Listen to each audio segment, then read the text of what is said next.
JTK TV மூலம் ஒளிபரப்பப்படும் senior சாராஸ் வழங்கும் இயேசுவே ஆண்டவர் என்ற திருமறை தேடல் நிகழ்ச்சியை காண காத்திருக்கும் ஒவ்வொருவரையும் கர்த்தராகிய இயேசு கிறிஸ்துவின் நாமத்தினாலே வாழ்த்துகிறேன்.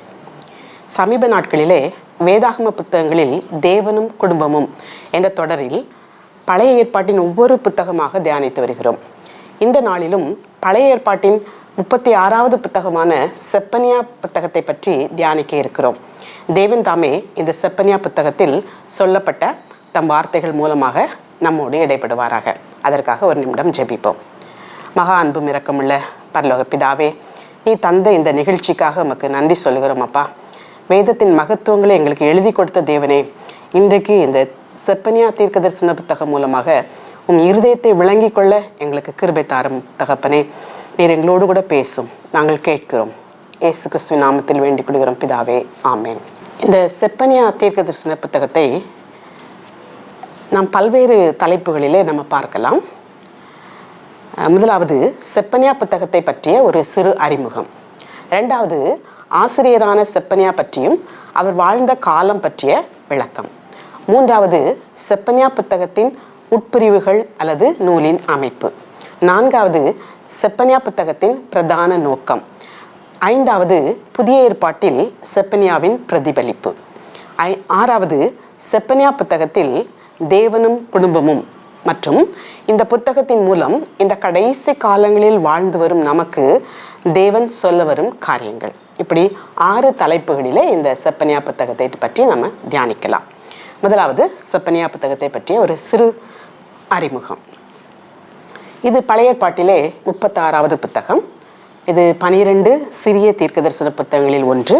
இதன் ஆசிரியர் செப்பனியா. காலம் கிமு 640 முதல் 628. மொத்த அதிகாரங்கள் 3, மொத்த வசனங்கள் 53. முக்கிய கருப்பொருள் கர்த்தருடைய நாள். இரண்டாவது ஆசிரியரை பற்றியும் அவர் வாழ்ந்த காலம் பற்றியும் ஒரு விளக்கம். செப்பனியா என்ற எபிரேய பெயருக்கு பொருள் கர்த்தர் மறைக்கிறார் அல்லது கர்த்தர் பாதுகாக்கிறார். இந்த செப்பனியாவின் முன்னோரை பற்றி செப்பனியா 1வது அதிகாரம் 1வது வசனத்தில் சொல்லப்பட்டிருக்கிறது. இவர் எஸ்கியாவின் குமாரனாகிய ஆமரியாவுக்கு குமாரனான கெதலியா என்பவனுடைய மகனான கூஷின் குமாரன். இவர் கிமு 716 687 யூதாவை ஆட்சி செய்த எசேக்கியா அரசரின் 4ஆம் தலைமுறையை சேர்ந்தவர். இவர் யூதா கோத்திரத்தை சேர்ந்தவர், எருசலேமில் வாழ்ந்தவர். மேலும் சமூக பொருளாதார நிலையில் சற்று வளர்ந்த குடும்பத்தை சேர்ந்தவர் என்றும் சொல்லப்படுகிறது. எருசலேம் அரச மன்றத்தின் நடைமுறை அரசியல் நிலையை நன்கு அறிந்தவர். அவர் தம் காலத்தில் வாழ்ந்த நாகும், எரேமியா போன்ற தீர்க்கதரிசிகளையும் அறிந்திருந்தார். மேலும் செப்பனியா யூதாவின் ராஜாக்களான மனாசே, ஆமோன், யோசியா இவர்களுடன் தொடர்பு பட்டிருக்க வேண்டும் என்றும் சொல்லப்படுகிறது. எசேக்கியா ராஜாவுக்கு பின்பு மனாசே, ஆமோன் என்ற ராஜாக்களால் தூண்டிவிடப்பட்ட பாவங்களால் யூதா சீர்கெட்டு போயிருந்தது. யோசியா ராஜாவின் தொடக்க காலம் வரை தேசத்தில் விக்கிரக வழிபாடு, அக்கிரமம் போன்றவை தலைவிரித்தாடின. தேசத்தில் காணப்பட்ட பாவங்களுக்கு வரும் தேவனுடைய நியாய தீர்ப்பை குறித்து தம் புத்தகத்தில் செப்பனியா கூறியுள்ளார். அதனால் செப்பனியா நியாய தீர்ப்பின் தீர்க்கதரிசி என்றும் அறியப்படுகிறார். இவர் யூதா மேல் வரும் தேவ நியாய தீர்ப்பை முக்கியப்படுத்திய போதிலும் பெலிஸ்தியா, மோவாப், அம்மோன், எத்தியோப்பியா, அசீரியா போன்ற பிற நாடுகளை பற்றியும் தீர்க்கதரிசனம் உரைத்துள்ளார். யோசியா ராஜாவை பற்றியும் அவர் காலத்தில் நியாயப்பிரமாண புஸ்தகம் கண்டுபிடிக்கப்பட்டது பற்றியும், யோசியா விக்கிரக வழிபாட்டை ஒழித்தது, சீர்திருத்தங்களை தேசத்தில் கொண்டு வந்தது பற்றியும், தன் 18ஆம் வருடத்தில் கர்த்தருக்கு பஸ்காவை எருசலேமில் ஆசரித்தது பற்றியும் 2 ராஜாக்கள் 22, 23ஆம் அதிகாரங்களில் நாம் வாசிக்கிறோம். செப்பனியாவின் எச்சரிக்கை செய்தியே யோசியாவின் காலத்தில் ஏற்பட்ட பலத்த எழுப்புதலுக்கும் சீர்திருத்தலுக்கும் முக்கிய காரணமாக அமைந்திருக்கிறது. ஏனென்றால் அந்த காலகட்டத்தில் பிந்திய 50 ஆண்டு காலம் யூதேயாவில் கர்த்தரின் உண்மையான தீர்க்கதரிசி ஒருவரும் தோன்றவில்லை. யோசியா ராஜாவும் செப்பனியா தீர்க்கதரிசியும் மகா வைராக்கியமும் பக்தியுமுள்ள வாலிபரானபடியால் அவர்கள் மக்களை ஆண்டவரிடம் திருப்பும் பணியில் ஒருவருக்கொருவர் உதவியாய் இருந்திருக்கின்றனர். யோசியாவின் காலத்தில் ஜனங்கள் தேவன் பக்கம் திரும்பினர். ஆனால் கிமு 609 யோசியா எகிப்தியரோடு போரிடுகையில் மெகிதோவில் கொல்லப்பட்டார். அதன் பின் எருசலேமின் தலைவர்கள் தங்கள் பழைய தீய வழிகளுக்கு திரும்பினர் என்று 2 ராஜாக்கள் 23வது அதிகாரம் 31 முதல் 24வது அதிகாரம் 20ஆம் வசனம் வரை உள்ள வேத பகுதியில் நாம் வாசிக்கிறோம். எருசலேமை பற்றி செப்பனியா கண்டித்துரைத்த தீர்க்க தரிசனங்கள் யோசியாவுக்கு பின்பு, அதாவது கிமு 587 முதல் 586 வரையில் பாபிலோனியர் எருசலேமை கைப்பற்றி அழித்த போது நிறைவேறிற்று. அதே போன்று பாபிலோனுக்கு சிறைப்பட்டு போன மக்கள் எருசலேமுக்கு திரும்பி அதனை கட்டி எழுப்புவார்கள் என்று செப்பனியா 3:18 முதல் 20 வரை சொல்லப்பட்ட தீர்க்க தரிசனம் 50 ஆண்டுகளுக்கு பின் நிறைவேறிற்று. 3வது செப்பனியா தீர்க்க தரிசன புத்தகத்தின் உட்பிரிவுகள் பற்றி நம்ம பார்க்கலாம். இந்த செப்பனியா புத்தகத்தை 3 பகுதிகளாக பிரிக்கலாம். முதலாவது பகுதி முன்னுரை, அதாவது 1வது அதிகாரம் 1வது வசனம். 2வது கர்த்தருடைய நாளும் நியாய தீர்ப்பும், 1வது அதிகாரம் 2ஆம் வசனம் முதல் 3ஆம் அதிகாரம் 8ஆம் வசனம் வரை. 3வது கர்த்தருடைய நாளும் ஆசீர்வாதங்களும் அல்லது ரட்சிப்பும், 3வது அதிகாரம் 9ஆம் வசனம் முதல் 20ஆம் வசனம் வரை. இதை ஒவ்வொன்றாக நம்ம விரிவாக பார்க்கலாம். முன்னுரையில் 1வது அதிகாரம் 1வது வசனம். இதில் செப்பனியா பற்றி கூறப்பட்டுள்ளது. அது இப்படியாக சொல்லுகிறது: ஆமோனின் புத்திரனாகிய யோசியா என்னும் யூதா ராஜாவின் நாட்களிலே எஸ்கியாவின் குமாரனாகிய அமரியாவுக்கு குமாரனான கெதலியா என்பவனுடைய மகனாகிய கூஷின் குமாரன் செப்பனியாவுக்கு உண்டான கர்த்தருடைய வசனம். 2வது பகுதி கர்த்தருடைய நாளும் நியாய தீர்ப்பும். இது 1வது அதிகாரம் 2ஆம் வசனம் முதல் 3வது அதிகாரம் 8ஆம் வசனம் வரை சொல்லப்பட்டுள்ளது. இதை 5 பிரிவுகளாக நம்ம பிரிக்கலாம். முதலாவது 1வது அதிகாரம் 2ஆம் வசனம் முதல் 18ஆம் வசனம் வரை யூதாவுக்கு நியாய தீர்ப்பு பற்றி இதிலே சொல்லப்பட்டுள்ளது. இதில் செப்பனியா யூதா ஜனங்களின் சிலை வழிபாடு, 1வது அதிகாரம் 5ஆம் வசனம், பிற ஜனங்களின் பழக்க வழக்கங்களை பின்பற்றுதல், 1ஆம் அதிகாரம் 8ஆம் வசனம், தங்கள் அதிகாரத்தை தவறாக பயன்படுத்துதல், 1ஆம் அதிகாரம் 9வது வசனம், பொய் தீர்க்கதரிசிகளின் திசை திருப்புதல், 1ஆம் அதிகாரம் 12ஆம் வசனம் பற்றியும் குறிப்பிட்டு அவைகளுக்கான தண்டனைகள் பற்றியும் தெரிவிக்கிறார். 2வது பகுதி 2வது அதிகாரம் 1 முதல் 3 வரை மனம் திரும்ப அழைப்பு விடுக்கிறார். 3வது பகுதி 2ஆம் அதிகாரம் 4 முதல் 15 வரை புறஜாதி நாடுகளுக்கான நியாய தீர்ப்பு பற்றி கூறுகிறார். இதை 4 பகுதிகளாக பிரிக்கலாம். முதலாவது 2வது அதிகாரம் 4 முதல் 7 பெலிஸ்தியா தேசம், 2வது அதிகாரம் 8 முதல் 11 வரை மூவாப் அம்மோன் தேசம், 2ஆம் அதிகாரம் 12ஆம் வசனம் எத்தியோப்பியா தேசம், 4வது பகுதி 2ஆம் அதிகாரம் 13 முதல் 15 வரை அசீரியா தேசம். அடுத்தபடியாக இந்த கர்த்தருடைய நாளும் நியாய தீர்ப்பும் பகுதியிலே 4வது பகுதியாக 3ஆம் அதிகாரம் 1 முதல் 7 வரை எருசலேமுக்கு நியாய தீர்ப்பு பற்றி சொல்லப்பட்டுள்ளது. 5வது பகுதி 3ஆம் அதிகாரம் 8ஆம் வசனம் அனைத்துலக நாடுகளின் நியாய தீர்ப்பு பற்றி குறிப்பிடப்பட்டுள்ளது. செப்பனியாவின் 3வது பகுதி கர்த்தருடைய நாளும் ஆசீர்வாதங்களும். இது 3வது அதிகாரம் 9ஆம் வசனம் முதல் 20ஆம் வசனம் வரை சொல்லப்பட்டுள்ளது. இதையும் 2 பகுதிகளாக பிரிக்கலாம். முதலாவது பகுதி 3ஆம் அதிகாரம் 9 முதல் 13 வரை. இதில் யூதேயா நாட்டில் மீதியானவர்களுக்கு தேவன் அருளும் ரட்சிப்பு அல்லது ஆசீர்வாதம், வாக்குத்தத்தம் பற்றி குறிப்பிடப்பட்டுள்ளது. 2வது பகுதி 3ஆம் அதிகாரம் 14 முதல் 20 வரை மீட்பை குறித்ததான இறுதி வாக்குத்தத்தங்கள் கொடுக்கப்பட்டுள்ளது. அடுத்தது செப்பனியா புத்தகத்தின் பிரதான நோக்கம் பற்றி நம்ம பார்க்கலாம். தேவனுடைய பயங்கரமான நியாய தீர்ப்பாகிய கர்த்தருடைய பெரிய நாள் சமீபமாய் இருக்கிறது என்று யூதாவையும் எருசலேமையும் எச்சரிக்கும்படியாகவே செப்பனியா தீர்க்க தரிசனம் உரைத்து எழுதியிருக்கிறார். தேவனை விட்டு விலகின யூதா தனது கொடுமைக்கு தக்க பலனை அடையும் என்பதுதான் அவரது தீர்க்க தரிசனத்தின் வெளிப்படையான பொருள்.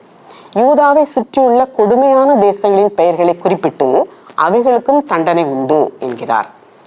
2வது, ஜனங்கள் தங்களை உய்த்து ஆராய்ந்து சோதித்து அறிந்து உண்மையாய் கர்த்தரையும் அவருடைய நீதியையும் மனத்தாழ்மையும் தேடும்போது வரவிருக்கும் தண்டனை தீர்ப்பினின்று தப்பித்துக் கொள்வர். கர்த்தருடைய உக்கிர கோபத்தின் நாளிலே உண்மையான நீதிமான்கள் கர்த்தரால் பாதுகாக்கப்படுவார்கள் என்ற நம்பிக்கையை ஏற்படுத்துகிறார்.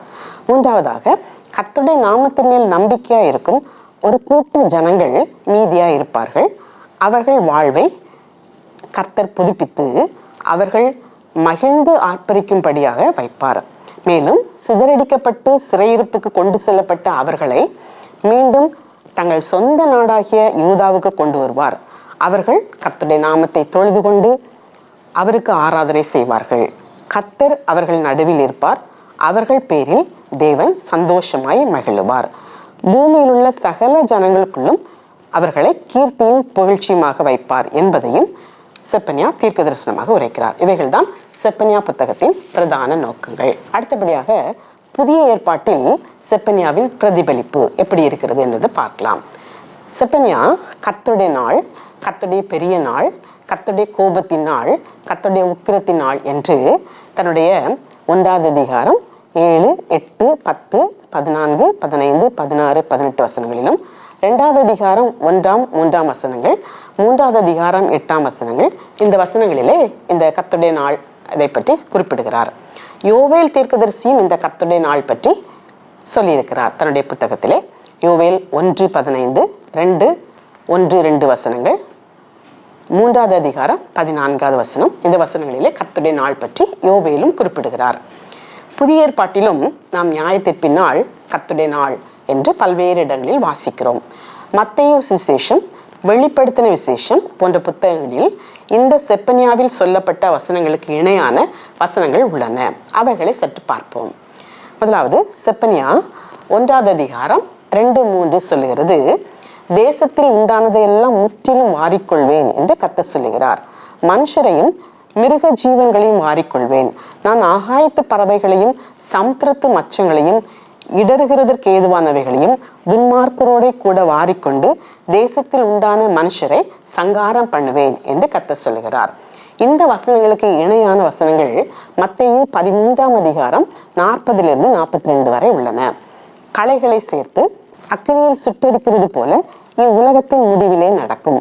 மனுஷகுமாரன் தம்முடைய தூதர்களை அனுப்புவார். அக்கிரமம் செய்கிறவர்களையும் சேர்த்து அவர்களை அக்கினி சூளையிலே போடுவார்கள். அங்கே அழுகையும் பற்கடிப்பும் உண்டாயிருக்கும். இந்த பகுதியில் இயேசு கிறிஸ்து நியாய தீர்ப்பின் நாளிலே நடக்கும் காரியங்களை குறிப்பிடுகிறார். அதே போல செப்பனியா 1ஆம் அதிகாரம் 15ஆம் வசனத்திலே இவ்வாறாக நாம் வாசிக்கிறோம். அந்த நாள் உக்கிரத்தின் நாள், அது இக்கட்டும் இடுக்கமுமான நாள், அது அழிவும் பாழ்கடிப்புமான நாள், அது இருளும் அந்தகாரமுமான நாள், அது மப்பும் மந்தாரமுமான நாள். இதைத்தான் மத்தேயு 24-29 இயேசு கிறிஸ்து சொல்கிறார். அந்நாட்களில் உபத்திரவம் முடிந்தவுடனே சூரியன் அந்தகாரப்படும், சந்திரன் ஒளியை கொடாதிருக்கும், நட்சத்திரங்கள் வானத்திலிருந்து விழும், வானத்தின் சத்துவங்கள் அசைக்கப்படும் என்று. அதாவது நியாய தீர்ப்பின் நாள் என்பது இருள் நிறைந்த நாள் என்பதுதான் இந்த வசனங்கள் சுட்டி காட்டுகின்றன. அதே போல செப்பனியா 1ஆம் அதிகாரம் 14ஆவது வசனத்திலே இப்படி வாசிக்கிறோம். கர்த்தருடைய பெரிய நாள் சமீபித்திருக்கிறது, அது கிட்டி சேர்ந்து மிகவும் தீவிரித்து வருகிறது. கர்த்தருடைய நாள் என்கிற சத்தத்துக்கு பராக்கிரமசாலி முதலாய் அங்கே மனம் கசந்து அலர்வான் என்று வாசிக்கிறோம். இதற்கு இணையாக புதிய ஏற்பாட்டிலே வெளிப்படுத்தல் 6:17 அவருடைய கோபாக்கினியின் மகா நாள் வந்துவிட்டது, யார் நிலை நிற்கக்கூடும் என்றார்கள் என்று வாசிக்கிறோம். அந்த பயங்கரமான நியாய தீர்ப்பின் நாளிலே யாவரும் நடுங்குவர் என்பதுதான் இந்த வசனங்கள் தெளிவுபடுத்துகின்றன. மேலும் செப்பனியா 3:8 சொல்லுகிறது, ஆகையால் நான் கொள்ளையிட எழும்பும் நாள் மட்டும் எனக்கு காத்திருங்கள் என்று கர்த்தர் சொல்கிறார். என் சினமாகிய உக்கிர கோபத்தை எல்லாம் அவர்கள் மேல் சொரியும்படி ஜாதிகளை சேர்க்கவும் ராஜ்யங்களை கூட்டவும் நான் தீர்மானம் பண்ணினேன். பூமி எல்லாம் என் எரிச்சலின் அக்கினியினாலே அழியும். வெளிப்படுத்தல் 16ஆம் அதிகாரம் 1ஆம் வசனத்தில் இதற்கு இணையான வசனம் உள்ளது. அப்பொழுது தேவாலயத்திலிருந்து உண்டான ஒரு பெரும் சத்தம், அந்த 7 தூதருடனே நீங்கள் போய் தேவனுடைய கோப கலசங்களை பூமி மேல் ஊற்றுங்கள் என்று சொல்ல கேட்டேன். தேவனுடைய கோபம் பற்றி எரியும் நாட்கள் சமீபம் என்பதைத்தான் இந்த வசனங்கள் நமக்கு தெரிவிக்கின்றன. இப்பொழுது கடைசியாக செப்பனியா புத்தகத்தில் தேவனும் குடும்பமும் மற்றும் இந்த புத்தகத்தின் மூலம் கடைசி காலங்களில் வாழ்ந்து வரும் நமக்கு கர்த்தர் சொல்ல வரும் காரியங்கள் என்ன என்பதை நம்ம சற்று பார்க்கலாம். செப்பனியா தன் புத்தகத்தில் தேசங்களுக்கான எச்சரிப்பு, மனம் திரும்புதலின் அவசியம் மற்றும் மனம் திரும்புதலால் கிடைக்கும் ஆசீர்வாதங்கள், நம்பிக்கைகள் பற்றி சொல்லியிருந்தாலும் நாம் அந்த தீர்க்கதரிசன வார்த்தைகளை நம் குடும்பங்களுக்கான செய்திகளாகவே எடுத்துக்கொள்ளலாம். ஏனென்றால் குடும்பங்களால் ஆனதுதான் தேசம். குடும்பங்களை ஏற்படுத்தினவர் தேவன். குடும்பங்களை கர்த்தர் நேசிக்கிறார். ஒவ்வொரு குடும்பமும் அவரை நேசித்து அவரை சேவிக்கிற குடும்பமாக காணப்பட வேண்டும் என்று அவர் எதிர்பார்க்கிறார். ஒவ்வொரு தனி மனிதனும் தேவ எச்சரிப்பை கவனித்து தேவனுக்கு பயந்து அவர் வழிகளில் நடக்கும் போது குடும்பமே பாதுகாக்கப்படும். எப்படி யோசியா தேவ எச்சரிப்புக்கு பயந்து தன் தேசத்தின் ஜனங்களை தேவனுக்கு நேராக திருப்பினாரோ, அப்படியே ஒரு குடும்பத்தின் தலைவரோ குடும்பத்தின் தலைவியோ தேவனுக்கு பயந்து தன் குடும்பத்தின் மீட்புக்காக, ரட்சிப்புக்காக திறப்பில் நிற்கும் போது அந்த முழு குடும்பமும் தேவன் பக்கமாய் திரும்பும். அது நிமித்தம் தேவன் அந்த குடும்பத்தை பாதுகாப்பார் என்பதில் சந்தேகமே இல்லை. இதைத்தான் அப்போஸ்தலர் 16வது அதிகாரம் 31வது வசனத்திலே வாசிக்கிறோம். கர்த்தராகிய இயேசு கிறிஸ்துவை விசுவாசி, அப்பொழுது நீயும் உன் வீட்டாரும் ரட்சிக்கப்படுவீர்கள். குடும்பங்கள் சீர்படும் போது தேசமே சீர்படும். ஆகவே இந்த தீர்க்க தரிசன புத்தகத்தில் சொல்லப்பட்ட எச்சரிப்புக்கு செவி கொடுத்து மனம் திரும்பி தேவனுடைய கோபத்துக்கு தப்பி அவருடைய ஆசீர்வாதங்களை பெற்று அனுபவிப்பதற்கு நம் குடும்பங்களை ஒப்புக் கொடுப்போம். பழைய ஏற்பாட்டு காலத்தில் இயேசு கிறிஸ்து இந்த உலகத்தில் மனிதனாக வரவில்லை. நமக்கோ நம்முடைய பிதாவாகிய தேவன் தன் ஒரே பேரான இயேசு கிறிஸ்துவை கிருபாதார பலியாக, இரட்சகராக இந்த உலகத்திலே அனுப்பி நம்மை மீட்டிருக்கிறார். இயேசு கிறிஸ்துவும் பிதாவின் சித்தத்திற்கு தன்னை முழுமையாக ஒப்பு கொடுத்து சிலுவையில் மரித்து 3ஆம் நாளில் உயிர்த்தெழுந்து பரலோகத்திற்கு சென்று தாம் சொன்னபடியே நமக்காக தேற்றவாளனாகிய பரிசுத்த ஆவியானவரை நமக்குள் என்றென்றைக்கும் வாசம் பண்ணும்படியாக அனுப்பியிருக்கிறார். இந்த ஆவியானவர் நம்மை ஒவ்வொரு நாளும் போதித்து வழிநடத்தி வருகிறார், கண்டித்து உணர்த்துகிறார். யோவான் 16:13 படி சத்திய ஆவியாகிய பரிசுத்த ஆவியானவர் சகல சத்தியத்திற்குள்ளும் நம்மை நடத்துகிறார். வரப்போகிற காரியங்களை நமக்கு அறிவித்து கொண்டே இருக்கிறார். இப்படிப்பட்ட தேவனுடைய அளவில்லாத கிருபைகளை, ஸ்லாக்கியங்களை பெற்றிருக்கிற நாம் எவ்வளவாய் நம் திரியேக தேவனை பரிசுத்த அலங்காரத்துடனே ஆவியோடும் உண்மையோடும் தொழுது கொள்ள வேண்டும். அவருக்கு பயந்து யோசுவா சொல்வது போல நானும் என் வீட்டாருமோ வென்றால் கர்த்தரையே சேவிப்போம் என்று குடும்பமாய் அவரில் அன்பு கூர்ந்து உண்மையாய் அவருடைய வார்த்தைகளுக்கு செவி கொடுத்து வாழ வேண்டும் என்பதை சிந்தித்து பார்க்க வேண்டும். அது மாத்திரமல்ல, மத்தேயு 24, மார்க்கு 13, லூக்கா 21, யோவான் 16 இந்த அதிகாரங்களில் இயேசு கிறிஸ்து சொன்ன தீர்க்க தரிசனங்கள் எல்லாம் நிறைவேறி கொண்டிருக்கிற இந்த கடைசி நாட்களில் நாம் வாழ்ந்து வருகிறோம். காலம் சமீபமாக இருக்கிறது என்று வெளிப்படுத்தல் 1:3-22 எல்லாவற்றுக்கும் முடிவு சமீபமாயிற்று என்று 1 பேதுரு 4:7 கர்த்தரின் வருகை சமீபமாய் இருக்கிறதே என்று யாக்கோபு 5:8 வாசிக்கிறோம். ஆகவே நாமும் நம் குடும்பங்களும் செப்பனியா 2:1-3 வரை உள்ள வசனங்களின்படி வாழ நம்மை ஒப்பு கொடுக்கும்படி அழைக்கப்படுகிறோம். அதாவது கர்த்தருடைய உக்கிர கோபம் உங்கள் மேல் இறங்கும் முன்னும், கர்த்தருடைய கோபத்தின் நாள் உங்கள் மேல் வரும் முன்னும் நீங்கள் உங்களை வீட்டு ஆராய்ந்து சோதியுங்கள். கர்த்தரை தேடுங்கள், நீதியை தேடுங்கள், மனத்தாழ்மையை தேடுங்கள்.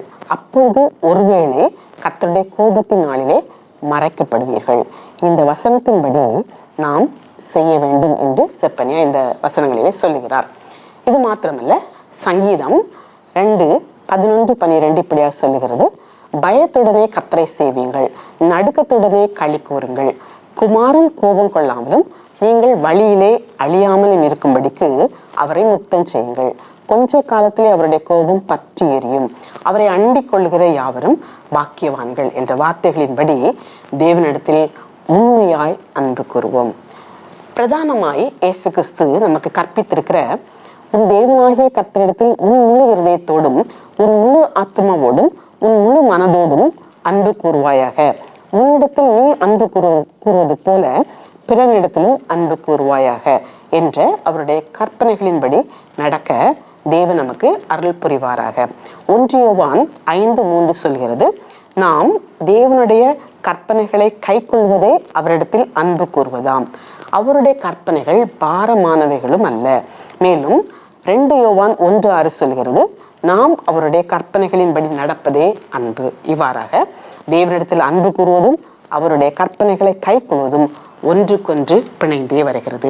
ரோமர் 5:5 படி பரிசுத்த ஆவினாலே தேவ அன்பு நம் இருதயங்களில் ஊற்றப்பட்டிருக்கிறபடியினால் அவர் கற்பனைகளின்படி நடப்பது என்பது நமக்கு மிகவும் எளிதானதாக மாறிவிடுகிறது. எல்லாவற்றுக்கும் பிரதானமானது அன்புதான். நான் தேவனிடத்தில் அன்பு கூறுவர்களாக இருந்தால் கண்டிப்பாக அவருடைய கற்பனைகளின்படி கட்டளைகளின்படி நடக்கிறவங்களாக இருப்போம் என்பதில் எந்த சந்தேகமே இல்லை. எல்லாவற்றிலும் நாம் அவரிடத்தில் அன்பு கூர்ந்து அவருக்கு பிரியமாய் வாழ நாம் அழைக்கப்படுகிறோம். ஆகவே நியாய தீர்ப்பின் நாளிலே நாம் காக்கப்படுவதற்கும் செப்பனியா 3வது அதிகாரம் 14 முதல் 20 வரை சொல்லப்பட்ட எல்லா ஆசீர்வாதங்களையும் நாம் பெற்று அனுபவிக்கவும், ரோமர் 8ஆம் அதிகாரத்தில் சொல்லப்பட்டது போல ஆவியின் சிந்தையுடையவர்களாய் மாம்சத்துக்குரியவைகளை சிந்திக்காமல் ஆவிக்குரியவைகளையே சிந்திக்கிறவர்களாய் தேவனுடைய ஆவியினாலே நடத்தப்படுகிறவர்களாய் வாழ்கிறதற்கு தேவன் நமக்கும் நம் குடும்பங்களுக்கும் அருள் புரிவாராக. ஜெபிப்போம்.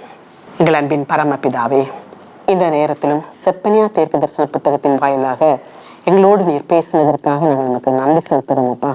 இந்த வருகை வெகு சமீபமாக இருக்கிறது என்பதை ஒவ்வொரு நாளும் எங்களுக்கு அறிவித்து கொண்டே வருகிறீரப்பா. அதற்காக நாங்கள் நமக்கு நன்றி சொல்லிக்கிறோமப்பா. எங்களுக்கு நல்ல ஒரு உணர்வுள்ள இருதயத்தை நீ தருகிறதுக்காக நாங்கள் நமக்கு நன்றி செலுத்துகிறோம். நாங்கள் நடக்க வேண்டிய வழியை ஒவ்வொரு நாளும் எங்களுக்கு போதித்து வருகிறீர். அதற்காக நமக்கு நன்றி. இந்த JTK TV மூலமாக இந்த நிகழ்ச்சியை பார்த்து கொண்டிருக்கிற ஒவ்வொருவருடைய குடும்பங்களையும் ஆசீர்வதியும். குடும்பங்களில் இன்னும் உடைய அன்பை உணராமல் உமக்கு அந்நியமாய் இருக்கிற ஒவ்வொருவரையும் ரட்சியும். குடும்பமாய் நாங்கள் உம்முடைய பரலோக ஆசீர்வாதங்களை சுதந்திரித்துக் கொள்வதற்கு எங்களுக்கு கிருபை செய்யும் அப்பா. உமக்கு பிரியமானதை சிந்திக்கவும் எங்களுக்கு நீங்க உதவி செய்யுங்க. எங்களை உடைய சமூகத்திலே நாங்கள் தாழ்த்தி ஒப்பு கொடுத்து ஜெபிக்கிறோம். துதிக மகிமை எல்லாம் செலுத்துகிறோம். இயேசு கிறிஸ்துவின் இனிய நாமத்தில் வேண்டிக் கொள்கிறோம் பிதாவே. ஆமேன்.